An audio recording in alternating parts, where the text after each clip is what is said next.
Here at Campus Recreation, we ask that our patrons pass a skills test before they belay on our roped climbing wall. The purpose of this video is to provide you with foundational knowledge in order to practice these skills and pass our belay test. Please note that this video only covers top rope belaying and will not suffice for lead climbing. If necessary, feel free to borrow a harness, belay device, and shoes from the desk, or you may bring your own. It is important to make sure that your harness is fitted properly and worn correctly. Ask for help at the desk if you have any questions. First, we will learn how to tie into the rope. The knot we are using is called the figure 8 follow-through. To begin, we will need to tie the basic figure 8 knot. There are many ways to tie this knot, but the basic principle is as follows. The end of the rope is pulled into a loop, called a bight, with both strands laid parallel. Cross the tail over and under the rope, then pass it through the loop at the top. Pull the knot gently tight, and the figure 8 should be neatly visible.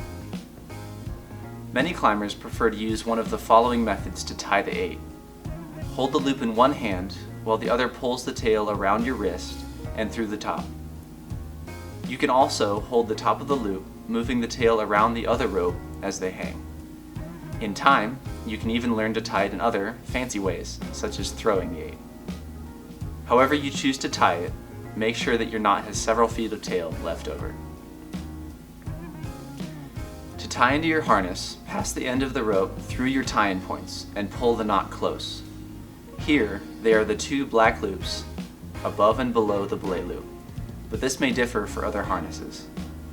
Use the tail to retrace the 8 by following the strand closest to you all the way through until it exits on the other side of the knot. This will take some practice. Make sure that you never leave the strand you are following and complete each of the 5 steps shown above.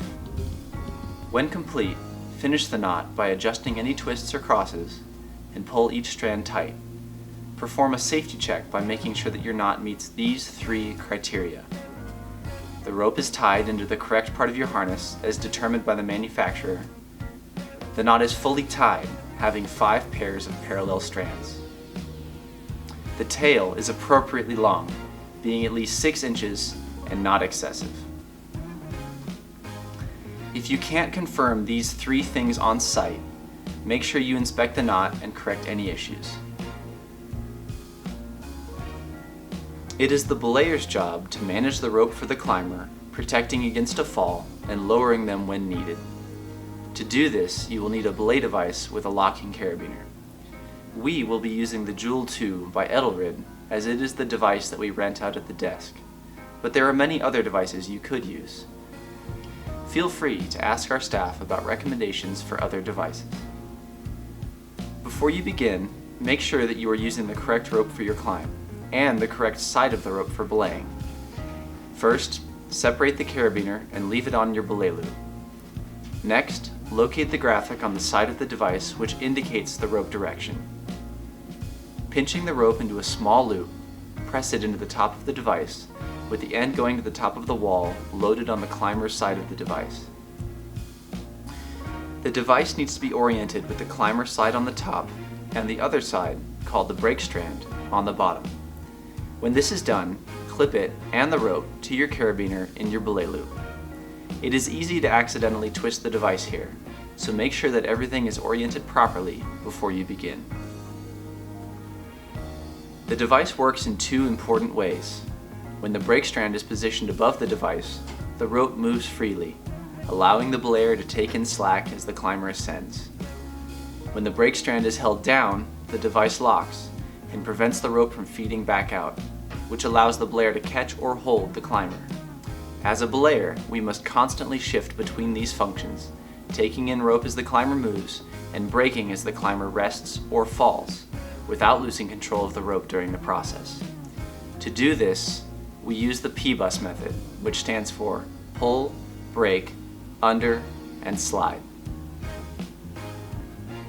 Place your dominant hand on the brake strand, palm down, the other on the climber side of the rope.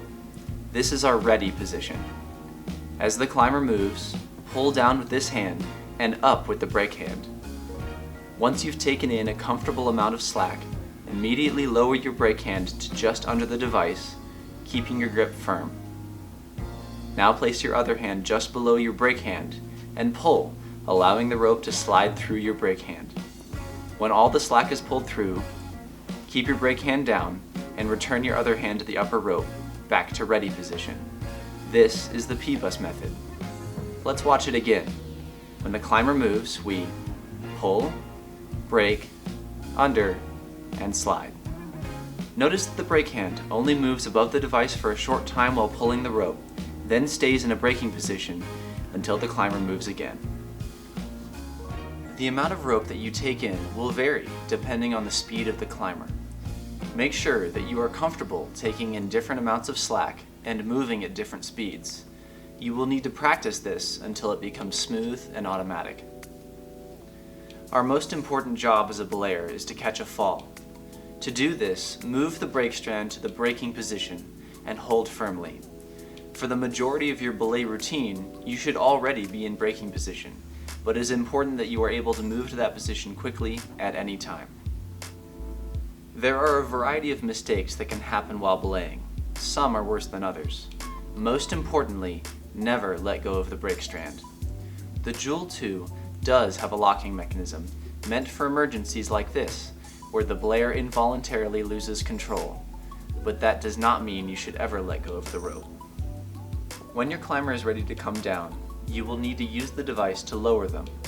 The Joule 2 has an assisted braking feature that we will need to unlock before the rope can be released.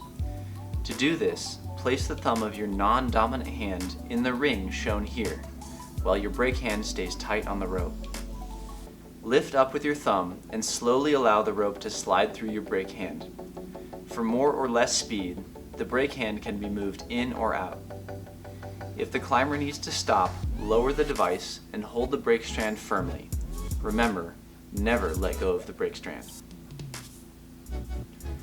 When you and your partner are ready to climb, be sure that you each perform a check of both the knot and the belay device, looking for any issues. Never begin climbing without making sure that the other person is ready. Readiness includes a correct knot and belay setup, no extra slack in the rope, and verbal confirmation. When climbing, communication is key. If the climber wishes to rest, they may ask that you make the rope tight with a command such as take. The belayer should use P-bus to take all the slack out of the rope, break it, and tell the climber they are secure. When a climber finishes a route, they should call take and wait until the rope is tight. Once the belayer has taken all the slack, they should once again tell the climber that it is okay to let go. Once the climber is asked to come down, the belayer can begin to release the rope and lower the climber. Never begin lowering until confirming with the climber.